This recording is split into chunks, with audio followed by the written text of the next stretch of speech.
एक मजदूर जमींदार के खेतों में काम करता था। एक दिन वह फावड़े से खेत खोद रहा था। गर्मी के दिन थे, धरती कड़ी हो गई थी और वह बहुत कठिनाई से खोद पा रहा था। खोदते खोदते एक जगह उसका फावड़ा किसी धातु से टकराया। ठन की आवाज हुई। मजदूर ने जिज्ञासा में वहां और गहरा खोदा तो एक पीतल का पतीला निकला।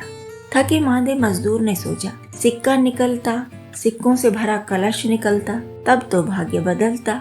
इस पीतल के पतीले से क्या मिलेगा? बेचूंगा तो एक दिन का चना चबेना भी मुश्किल से आ पाएगा।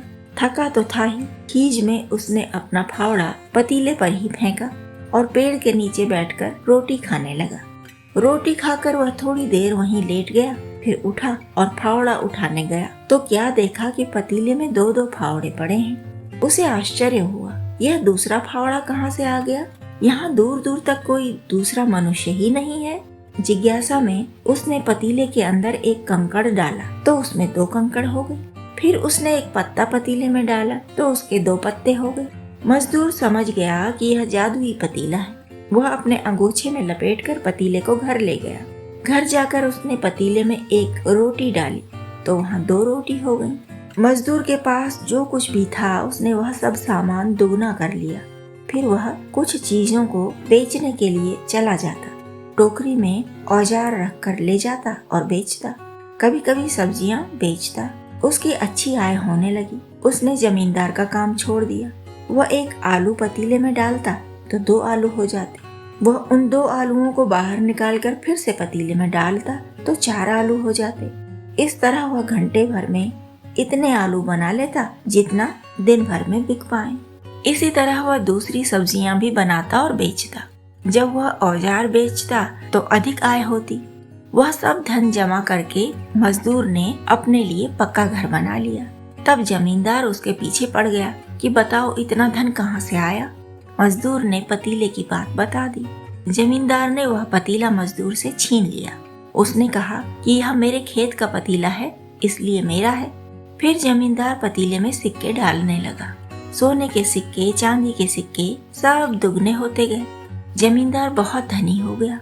उसने राजा के जैसा महल अपने लिए बनवा लिया। तो राजा ने सैनिकों से पकड़वाकर उसे दरबार में उपस्थित किया। राजा ने कड़क कर पूछा, बताओ तुम्हारे पास इतना धन कहाँ से आया? जमींदार को सब बताना पड़ा। राजा ने सैनिक भेजकर वह पतीला मंगवा लिया। राजा ने कहा, यह पतीला मेरे राज्य के खेत में मिला है, इसलिए मेरा है। तब राजा पतीले में कभी अपना मुकुट डालता, कभी कुंडल, कभी हार, कभी अंगूठी, सब दुगना होता गया। हीरे मोतियों के ढेर लग गए। राजा की उत्सुकता भी कम न होती थी और उसका लालच भी कम न होता था। बिना मेहनत के जो धन मिल रहा था वह राजा को एक तरह से पागल बना रहा था। राजा हर समय सोचता, अब क्या दुगना करूं, अब क्या दुगना करूं। ऐसे ही पागल मन से एक दिन राजा पतीले में कूद गया। वहाँ पर दो राजा हो गए। आश्चर्य में वह पतीले के भीतर बार बार कूदा और इस तरह वहाँ 20 राजा हो गए। वे सब राजा आपस में लड़ने लगे। हर राजा कहता, मैं ही असली राजा हूँ, बाकी तो मेरी छाया प्रतियां हैं। फिर वे सब लड़ते लड़ते तलवार चलाने लगे और सब के सब कट मरे। मजदूर ने कहा, अच्छा हुआ मुझसे जमींदार ने पतीला ले लिया, नहीं तो कभी ऐसा पागल मैं ही हो जाता। जमींदार ने सोचा, अच्छा हुआ मुझसे राजा ने पतीला ले लिया, कहीं मैं भी उसकी तरह पागल न हो जाता।